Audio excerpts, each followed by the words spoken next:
So Liverpool are in talks with Crystal Palace over the signing of Marc Guehi and believe the defender wants to join them. We understand Liverpool have open talks with Palace for the England international. Palace value Guehi at £40 million, but Liverpool will not overpay. That's because he has entered the final year of his contract.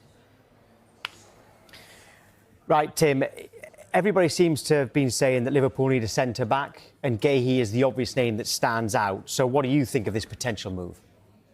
I think you said it at the end there when you said he's got 1 year left of his contract. I think it's inevitable now, especially with less revenue because they're not in Europa League. It was very unfortunate. A technicality was knocked them out of that. At Palace, I just think it's going to be a problem for them to keep hold of him now. I think Marc will... He's obviously been very professional about it. He's kept very quiet. If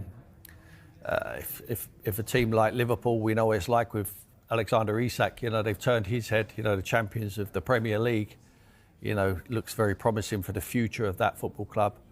To have an opportunity to be able to join them, I think it's a very attractive proposition for someone like Marc Guehi, and I can see it happening, I really could. It doesn't seem like there's anyone else in at this stage. Is that purely because it's Liverpool and they think, well, we probably can't compete with them right now because they're the champions? Possibly. I think you've seen it, especially with Newcastle this window, that, you know, there's nothing worse than going for a player and then getting knocked back. So you like to get all your eggs in a row as an agent and as a player, and certainly as a club. If you're going to go for an individual, you want to make sure you're going to be able to get him. Otherwise, it looks like you get egg on your face in the end. And I think Liverpool are the bully boys at the moment, you know, because they've done so well with Arne Slot last season. They are the champions.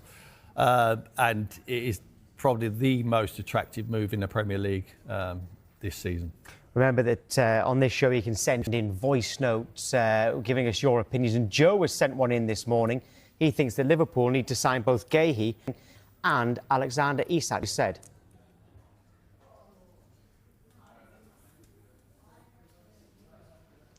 This is Joe from Athy in Kildare in Ireland, and I think on the subject of Marc Guehi being the most important signing for Liverpool, I think from the Charity Shield, that was definitely a priority that we needed to address, so it's good to see that we're addressing it, but I still think we're short up top, as it showed when Ekitike came off later in the game. So I think if we can get another forward, preferably Isak, over the line, and Guehi, both deals will be very important. Both deals very important, Joe says, Tim, and you've said how important the Guehi deal would be. I mean, getting that centre-back in, yes, but they have signed, you know, Wirtz, Ekitike, they're still after Isak. Would he really be the most important one for them? For me, the most important one is Alexander Isak. You're absolutely right, Tom. They have got the firepower. They've shown that they can score goals. They've signed Wirtz as well, who's a very good player. Still got Mo Salah. Looks like he's happy at the club now. You see his numbers year in, year out. But I just feel, if you was to ask Pep Guardiola and Mikel Arteta, who I think are going to be the two managers who get closest to Liverpool this season, which player they don't want to see join Liverpool Football Club, I think the one name would be Isak. He's a superstar. He's already rehearsed. We already know what he can do in a decent team in Newcastle. I just think he is the player that the whole neutral footballing world does not want to see go to Liverpool Football Club, because if they do, they're going to be a serious proposition on all fronts. Well, we're going to get the Newcastle side of the Isak deal a little bit later on, but on Guehi, it's also quite a frightening prospect for other clubs to see him linking up with Virgil van Dijk at centre-back, wouldn't it? Oh, it'd be great. I mean, he's a good player. We know he's a good player, and he seems like he's stayed very quiet. He knows that he's holding all the cards. You know, whether it happens now or whether it happens next year on a free transfer, there'll be a queue round the corner for Marc Guehi next season. He can take his pick, but normally you wait.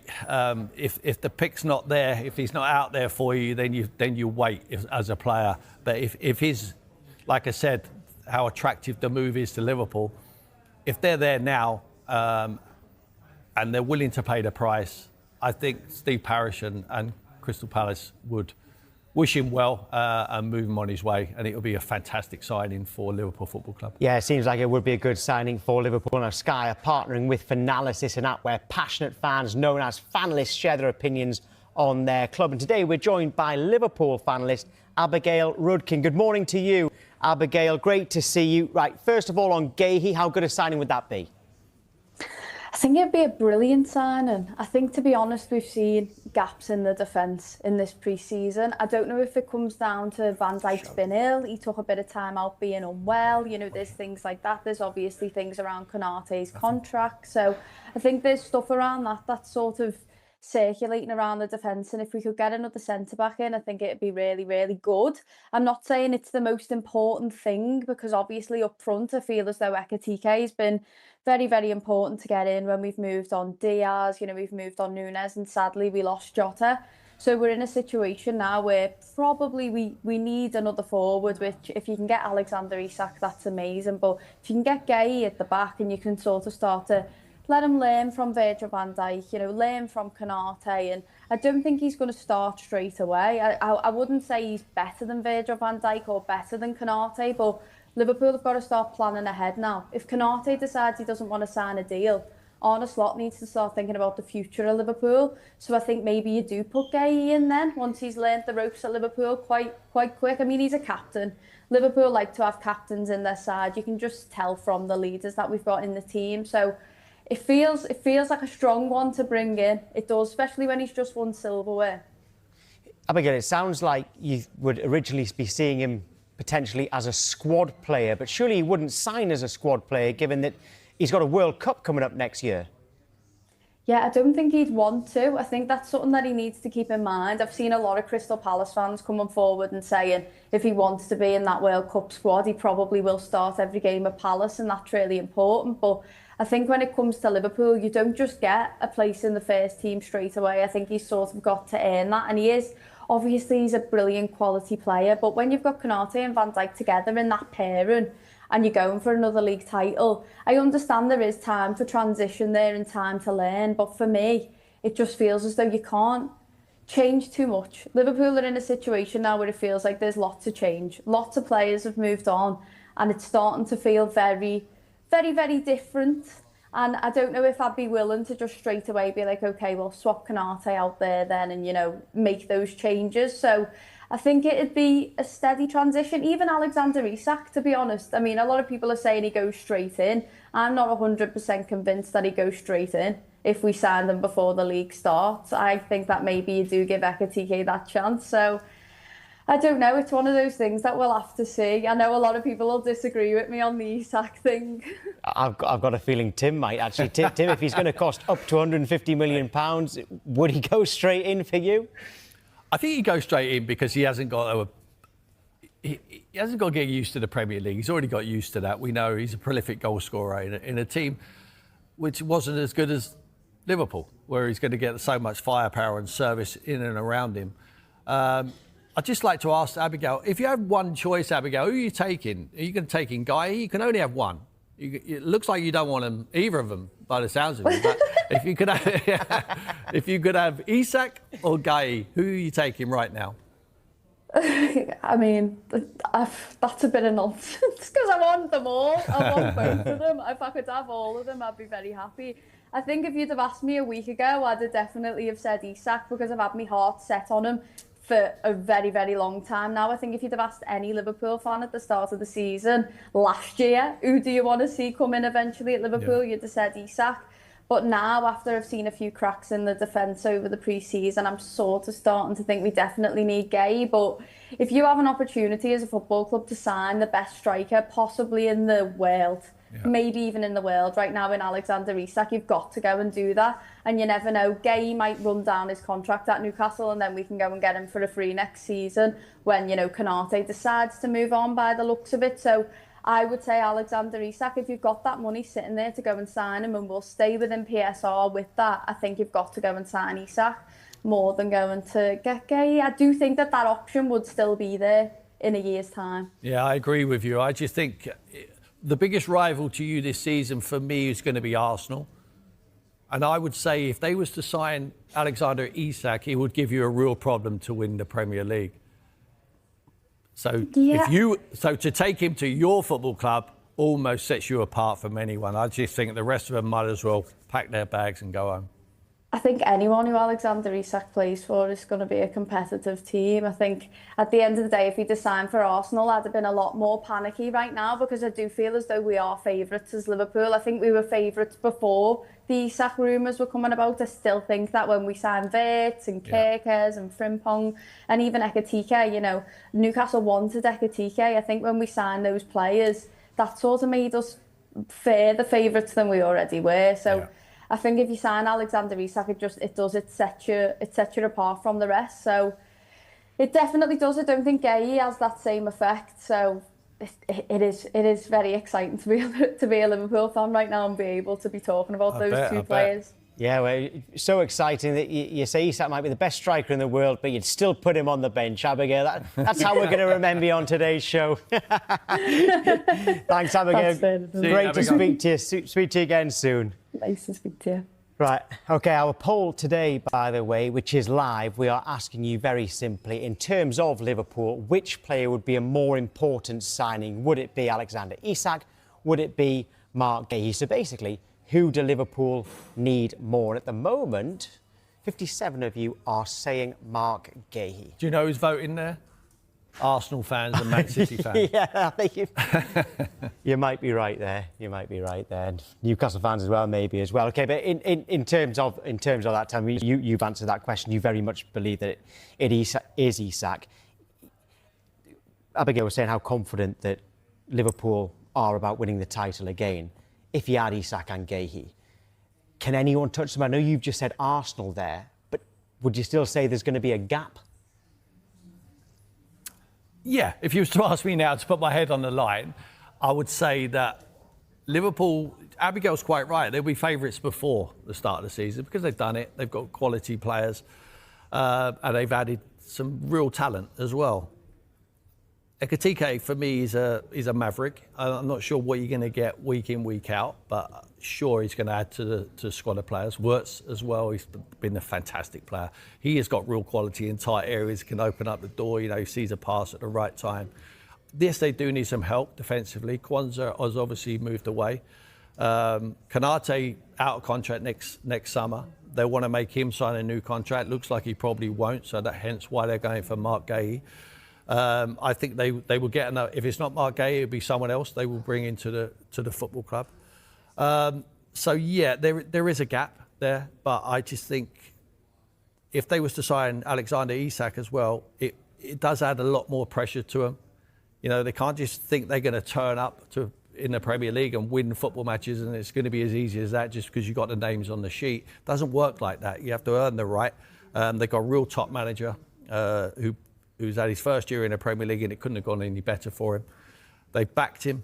They've got Michael Edwards there and Richard Hughes who know what they're doing on the business front.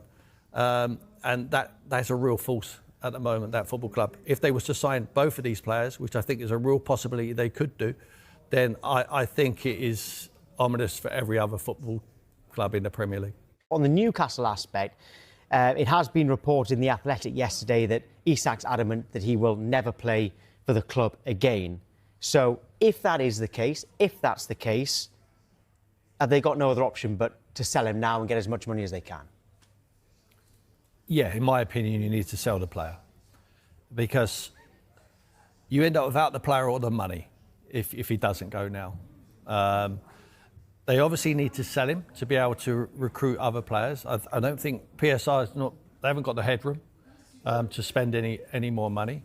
They're obviously very rich owners at the football club, but they've been shy on spending the money. They haven't really, splashed it out. And there's obviously restrictions regarding them. That's not going to help if they keep Alexander Isak on the wage bill.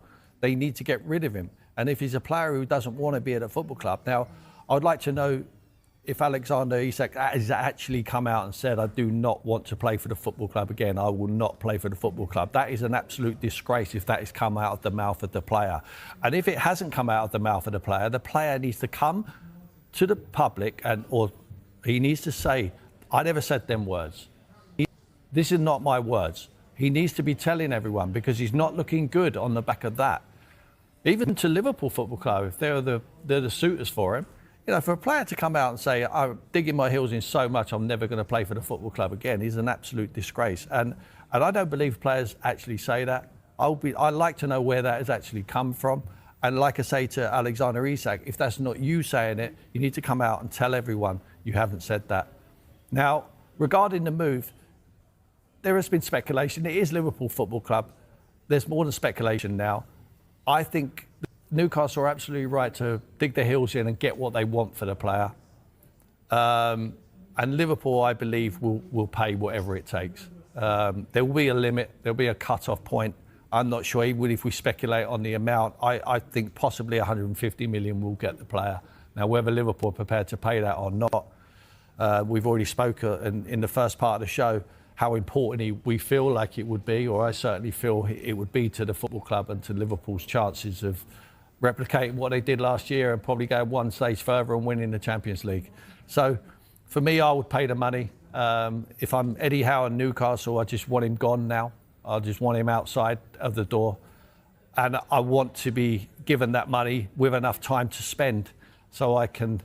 You're not going to find a replacement for Alexander Isak. That's going to be impossible. We see how difficult it is for any football club in the Premier League trying to look for strikers. You know, when Šeško and Gyökeres looks to be the only two out there. We brought them to the Premier League now. Who else is out there? Who else is out there? Don't try and find a replacement. I think Eddie Howe knows that, yes, he might need to go and find a striker, but you're not going to spend the whole pot, what you bring into the football club for Alexander Isak. I think you just need to find a different solution and strengthen in other areas. Maybe 2 or 3 players for the money what you get for Alexander. But this episode needs to come to an end now. It's getting boring for everyone, and certainly for Eddie Howe and Newcastle. For the future of their football club. They had a very good season. They like to progress on that. It's going to be very difficult without your top striker, who was so influential for them. But that's football. It's not changed. It's always been the same.